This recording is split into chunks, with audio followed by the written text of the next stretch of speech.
चिराग पासवान को बिहार पुकार रहा है, बट क्यों? क्या वो सच में सीएम बनना चाहते हैं या किसी और का गेम खेल रहे हैं? नमस्कार, मैं राकेश रंजन। आज बात करेंगे चिराग पासवान के उस फैसले की जिसने बिहार की सियासत को गरमा दिया है। उन्होंने कहा है कि अब वे केंद्र की राजनीति से हटकर बिहार में रहेंगे और यहाँ के विकास के लिए काम करेंगे। लेकिन इसके पीछे की असली कहानी क्या है? पहले सवाल की ओर बढ़ते हैं। मिशन बिहार आखिर है क्या? चिराग पासवान ने ऐलान किया है कि वे अब दिल्ली नहीं बल्कि बिहार में रहेंगे। उनकी पार्टी के नेताओं का कहना है कि वो युवा बिहारी हैं और बिहार को बेहतर बनाना चाहते हैं। लेकिन सवाल ये, क्या ये सिर्फ सेवा का जज्बा है या सत्ता की सीढ़ी चढ़ने की तैयारी? दूसरा सवाल, नया फ्रंट या सीक्रेट गठजोड़? राजनीतिक गलियारे में चर्चा है कि चिराग प्रशांत किशोर के साथ मिलकर एक नया मोर्चा बना सकते हैं और इसमें कांग्रेस की भी भूमिका हो सकती है। अगर ये सच है तो बिहार की राजनीति में एक बड़ा उलटफेर हो सकता है। सवाल यह भी है कि क्या बीजेपी के साथ चिराग हैं? कुछ लोग मानते हैं कि ये सब बीजेपी की मिशन नीतीश योजना का हिस्सा है। 2020 के चुनाव में भी चिराग ने जेडीयू को नुकसान पहुंचाया था और भाजपा को फायदा मिला।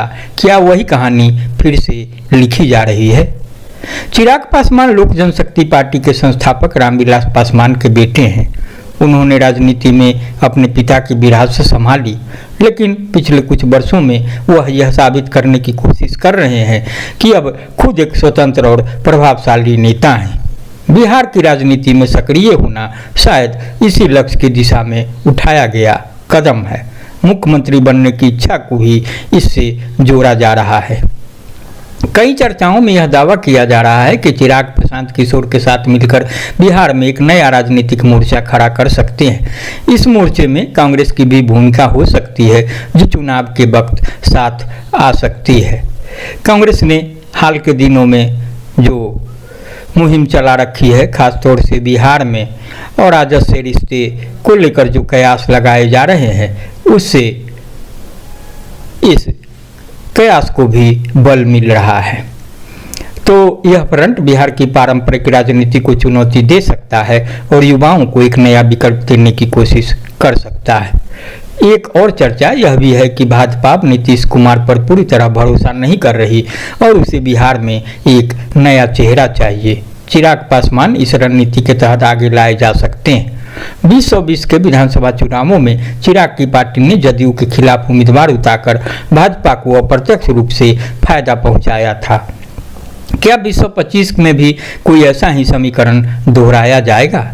चिराग के समर्थक कहते हैं कि वह एक बिहारी युवा नेता हैं जिन्हें अपने राज्य की चिंता है। वे चाहते हैं कि राज्य में शिक्षा, रोजगार और विकास के मुद्दों पर ठोस काम हो। चिराग पासवान बिहारी फर्स्ट की बात भी करते रहे हैं। तो अगर यह सच है तो बिहार में एक नया ऊर्जावान नेता मिल सकता है जो राज्य की वास्तविक समस्याओं पर ध्यान दे। बहरहाल, जब से चिराग पासवान ने ऐलान किया है कि वे अब केंद्र की राजनीति से हटकर बिहार की राजनीति में सक्रिय भूमिका निभाएंगे, तभी से बिहार की सियासत में हलचल मची है। राजनीतिक गलियारों में सवाल उठने लगे हैं, क्या यह उनका निजी राजनीतिक मिशन है या वे किसी बड़े राजनीतिक गेम प्लान का हिस्सा हैं? तो चिराग पासवान का मिशन बिहार एक युवा नेता की महत्वाकांक्षा है या बिहार की राजनीति का नया अध्याय? सच चाहे जो हो, आने वाले चुनाव में यह मिशन जरूर चर्चा का विषय रहेगा। अगर आपको यह विश्लेषण पसंद आया तो चैनल को सब्सक्राइब कीजिए, वीडियो को लाइक करें और कमेंट में बताइए, क्या चिराग पासवान बिहार के अगले मुख्यमंत्री बन सकते हैं?